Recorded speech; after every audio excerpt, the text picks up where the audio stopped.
হ্যালাইডের সমযোজী চরিত্র।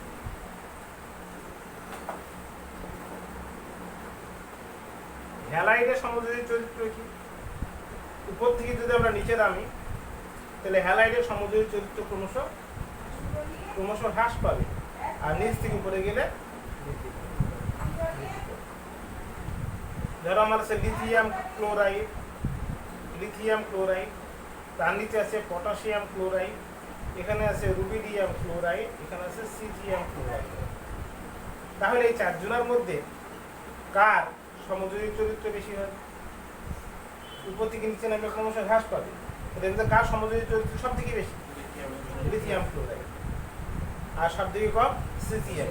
তাহলে caesium chloride, তার থেকে বড় হচ্ছে রুবিডিয়াম ক্লোরাইড, তার থেকে বড় পটাশিয়াম ক্লোরাইড, তার থেকে বড় লিথিয়াম ক্লোরাইড। এর সমযোজী চরিত্র সব থেকে বেশি, এর সমযোজী চরিত্র সব থেকে কম। এরপর আমাদের আছে হাইড্রোক্সাইডের তাপীয় স্থায়িত্ব। আমরা বললাম হাইড্রোক্সাইডের ক্ষারকীয় ধর্মকাণ্ডা। এবার আমরা পড়ব হাইড্রোক্সাইডের তাপীয় স্থায়িত্ব। হাইড্রোক্সাইডের তাপীয় স্থায়িত্ব কি হবে? তো যদি আমরা নিচের দিকে নামি তাহলে আমাদের তাপীয় স্থায়িত্ব কি হবে? ক্রমশ বৃদ্ধি পাবে। এটা হলো হাইড্রোক্সাইড তাপীয় স্থায়িত্ব, ক্রমশ বৃদ্ধি পাবে। তাহলে আমার আছে ধরো বেরিয়াম হাইড্রোক্সাইড, তারপর আমার আছে ম্যাগনেসিয়াম হাইড্রোক্সাইড,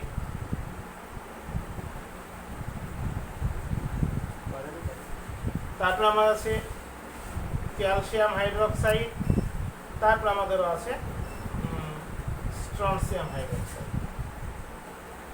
উপর থেকে নিচে নামে কি বলেছি? তাপীয় স্থায়িত্ব ক্রমশ বৃদ্ধি পাবে। হ্যাঁ, তাপীয় স্থায়িত্ব হাইড্রোক্সাইডের ক্রমশ বৃদ্ধি পাবে। তাহলে সব থেকে নিচে কি আছে?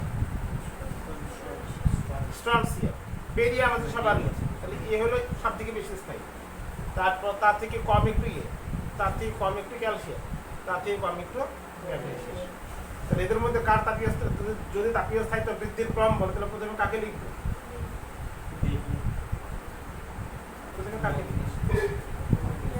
বৃদ্ধির ক্রম।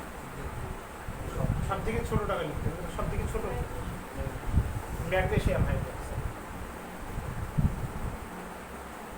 তার থেকে বড়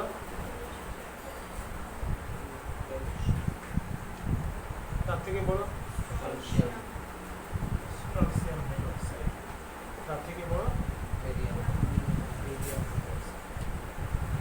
এই হলো তাপীয় স্থায়িত্ব বৃদ্ধির ক্রম। গোটা পর্যায় সারণী চ্যাপ্টারে যা আছে এইটা তো তাই আছে। এইটুকুগুলো তারা চ্যাপ্টারটা পড়ার প্রয়োজন নাই, কারণ তোমাদের বড় কোনো কোশ্চেন থাকবে না। সব পরে বড় কোনো কোশ্চেন তোমাদের থাকবে না, যেহেতু এমসিকিউ থাকবে। আমাদের শুধু এই ছকটাকে তৈরি কোশ্চেন প্র্যাকটিস।